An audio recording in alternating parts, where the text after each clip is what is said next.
Bonjour tout le monde, comment ça va? J'espère que vous allez bien. Êtes-vous prêts pour commencer la leçon d'aujourd'hui? Très bien, alors installez-vous confortablement devant l'écran et suivez avec moi. Notre leçon d'aujourd'hui, c'est une leçon de la grammaire. D'accord les enfants? Prenez vos livres sur la page 124 et posez le doigt sur la rubrique avant de commencer. Je lis la première consigne. Souligne seulement les phrases. Avant de répondre à cette question, les enfants, faisons ensemble un petit rappel. Qu'est-ce qu'une phrase? Alors, une phrase, c'est une suite de mots, commence par une majuscule et finit par un point. Et il faut qu'il a un sens. La phrase, elle doit avoir un sens. D'accord, les enfants? Répétons avec moi, une phrase, c'est une suite de mots qui commence par une majuscule et finit par un point et elle a un sens. Alors voilà les conditions d'une phrase. Venons à l'exercice maintenant, les enfants. Et je lis Fatima est algérienne. Alors, qu'est-ce qu'on a dit? La phrase est une suite de mots qui a un sens, commence par une majuscule et se termine par un point. Alors, est-ce que cette phrase-là est une suite de mots? Oui, bien sûr. Voilà, Fatima est un mot, est un mot, algérienne est un mot. Donc, c'est une suite de mots. Voilà, la première condition est réalisée.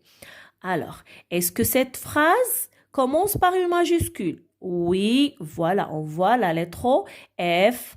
Oui, voilà la lettre F majuscule. Très bien. Est-ce qu'il se termine par un point? Oui, on voit le point à la fin. C'est très bien. Alors, il nous reste une condition.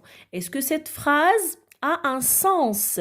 Bah, écoutez, Fatima est algérienne. Alors, est-ce qu'on a compris que veut dire cette phrase? Oui, très bien, oui. Oui, j'ai bien compris. Donc, Fatima est algérienne est une phrase. Très, très bien. Une phrase correcte. Alors, je souligne cette phrase. On passe à la deuxième phrase. Je lis Rabat habite à île. Alors, est-ce que cette phrase contient des mots? Oui. Combien de mots? Un, deux, trois, quatre. Quatre mots. Donc, c'est une suite de mots. D'accord. Très, très bien. Est-ce que cette phrase commence par une majuscule? Oui. Voilà. R majuscule. Est-ce que cette phrase se termine par un point? Non, il n'y a plus le point. Alors, est-ce que cette phrase a un sens? Attends, je lis. Rabat habite à île. Je n'ai rien compris. Est-ce que vous avez compris, les enfants? Que veut dire cette phrase? Non? Moi aussi, je n'ai rien compris.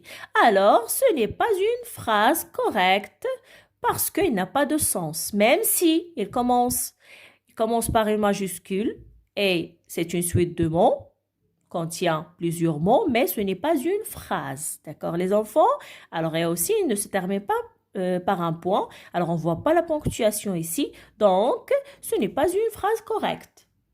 La troisième phrase, on va voir est-ce que c'est une phrase correcte ou non. Alors, Marocain et Omar. Alors, cette phrase contient plusieurs mots, une suite de mots?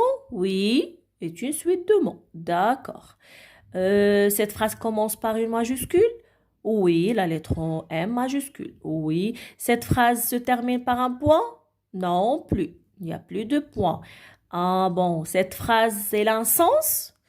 Alors, attendez, je lis Marocain et Omar. Vous avez compris quelque chose, les enfants?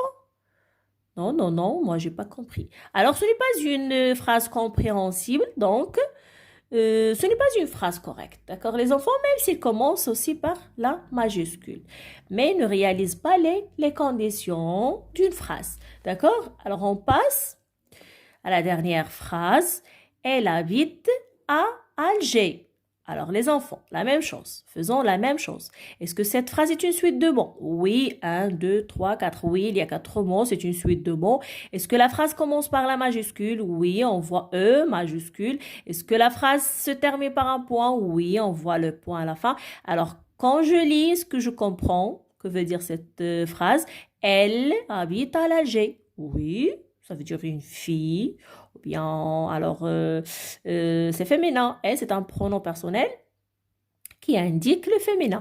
Donc, il habite à l'Alger. Oui, j'ai bien compris la phrase. Alors, la phrase parle d'une fille peut-être qui habite à l'Alger. Oui. Alors, c'est une phrase correcte, je la souligne. Regarde. Alors, les enfants, suivez avec moi, toujours sur la même page, 124, en posant le doigt sur la rubrique J'observe et j'élabore. Je lis la phrase. Tu as la télévision à la maison? Tu as la télévision à la maison? Alors, les enfants, 2 filles ont répondu à cette question. Leïla et Sonia. D'accord? Et on va voir qu'est-ce qu'ils ont dit. Alors, qu'est-ce qu'elle a dit, Leïla? J'ai la télévision à la maison, dit Leïla. Bon, dites-moi les enfants, cette phrase veut dire que Leïla affirme qu'elle a une télévision à la maison ou pas? J'ai la télévision à la maison. Oui ou non? Oui, bien sûr, elle affirme. Donc, j'écris oui. C'est oui. Oui, j'ai la télévision à la maison, dit Leïla. D'accord. Alors, on passe maintenant, on va voir ce qu'elle a dit Sonia. Je n'ai pas la télévision à la maison, dit Sonia. Alors, dans cette phrase de Sonia, elle affirme qu'elle a la télévision ou pas? Non. Elle a dit qu'elle n'a pas la télévision à la maison. D'accord. Donc, c'est non. D'accord, les enfants? Non.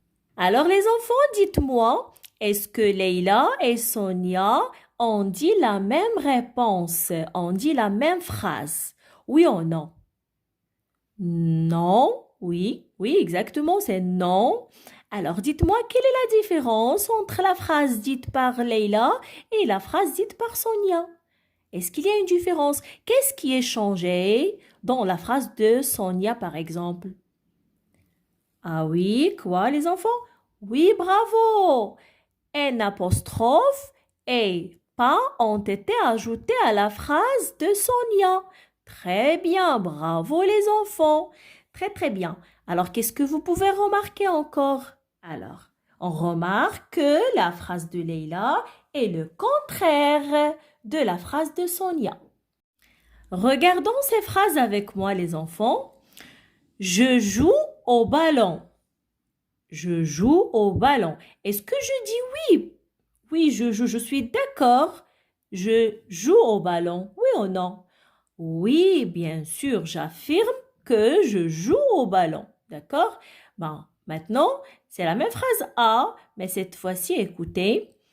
Non, je ne joue pas au ballon. Non, je ne joue pas au ballon. Est-ce que c'est la même phrase? Oui ou non? Oui, c'est la même phrase, mais on a ajouté quelques mots. D'accord? Alors, que veut dire cette phrase? Est-ce que je suis d'accord ou je ne suis pas d'accord? Je joue, j'affirme que je joue au ballon ou pas? Mais non, je refuse. D'accord, je refuse, je dis non, je ne joue pas au ballon. D'accord? Alors, et qu'est-ce que j'ai utilisé? J'ai utilisé ne et pas. Les 2 mots ne et pas pour montrer que je ne suis pas d'accord. D'accord? C'est très bien. Alors, passons maintenant à la phrase B. Dina aime le parfum au jasmin. Est-ce que Dina affirme qu'il aime le parfum du jasmin? Elle dit oui ou elle dit non? Oui, il aime le parfum de jasmin, bien sûr. Dina aime. Il affirme que il adore ou bien il aime le parfum du jasmin. D'accord? Maintenant, regardez la deuxième phrase. C'est toujours la phrase B, mais cette fois-ci, on va voir qu'est-ce qui va changer. Dina n'aime pas le parfum du jasmin. Alors, est-ce que Dina affirme dans cette phrase qu'il aime le parfum du jasmin? Mais non, elle n'aime pas. Elle n'aime pas plus le parfum du jasmin. D'accord? Alors, Dina n'aime pas. Qu'est-ce qu'on a utilisé pour montrer qu'il n'aime pas? C'est N apostrophe et pas. D'accord? N apostrophe et pas. Alors, écoutez les enfants. La phrase A, la première phrase A et la première phrase B, ce sont des phrases affirmatives. Ça veut dire elles disent oui. Elle veut dire oui. Elle affirme. Ce sont des phrases affirmatives. Affirmatives. D'accord? Alors, et la phrase A, la deuxième phrase A et la deuxième phrase B, ce sont des phrases négatives. Négatives. Ça veut dire quoi la négation? Ça veut dire non, les enfants. Ça veut dire que je refuse. Ça veut dire que je dis non. D'accord? Alors, qu'est-ce qu'on a utilisé? Regardez, on a utilisé dans la phrase A, on a utilisé ne et pas. Ne et pas, ce sont les mots de la négation, les enfants. D'accord?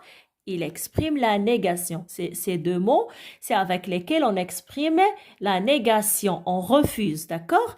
Alors, regardez ici, dans la deuxième phrase B, qu'est-ce qu'on a utilisé? Un apostrophe et pas, d'accord? Alors, un apostrophe, n et pas, ce sont deux mots qui expriment, qui montrent la négation. Qu'on n'est pas d'accord, on refuse, d'accord les enfants? Alors, pourquoi un apostrophe?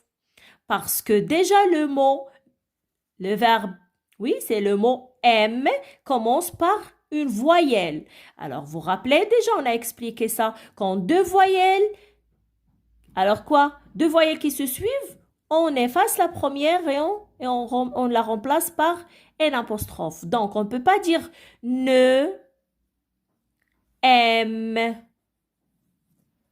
pas. Non, c'est très lourd. C'est très lourd, donc on ne peut pas dire comme ça. On efface la première voyelle et on met l'apostrophe n'aime pas, d'accord? Toujours quand le verbe commence par une voyelle, on efface le E et on met apostrophe. Alors les enfants, est-ce que vous avez compris? Très très bien les enfants. Maintenant, regardez avec moi où se place ne est pas. Ne est pas. Alors regardez. C'est quoi je? C'est le pronom personnel. Et joue, c'est le verbe. Donc, ne se place juste après je, juste après le sujet ou bien le pronom personnel. D'accord? Ne après le verbe et après pas. Donc, le verbe, elle est entre ne et pas. Toujours on met le verbe. Voilà, joue, c'est le verbe. D'accord? V. Donc, on le met entre ne et pas. Donc, ne est avant le verbe et après le pronom personnel ou bien le sujet. D'accord? Et pas toujours la dernière, c'est toujours après le verbe. D'accord, les enfants? La même chose pour un apostrophe. D'accord. Dina, c'est le sujet. D'accord? On peut la remplacer par le pronom personnel elle. Alors, ne, qu'est-ce qu'on a dit? On ne peut pas écrire ne avec E, c'est un apostrophe parce que M commence par une voyelle. D'accord? Après, on met le verbe et après pas. Et regardez, le verbe c'est aime. Elle est entre un apostrophe et pas. C'est compris les enfants? Alors les enfants, pour exprimer la négation, on utilise des mots de la négation. D'accord? Alors, les deux mots les plus souvent utilisés sont ne et pas. Alors, le plus souvent, on utilise ne et pas pour exprimer la négation. On peut quand même utiliser non plus. Ne et plus, d'accord? Ne et plus. Comme si on peut utiliser ne, jamais, ne, jamais. Donc, les mots de la négation les plus utilisés, ne pas, ne plus, ne, jamais. D'accord? Retenir les enfants, la phrase affirmative est utilisée pour dire oui, pour exprimer son accord. La phrase négative est utilisée pour dire non, pour nier ou exprimer son désaccord.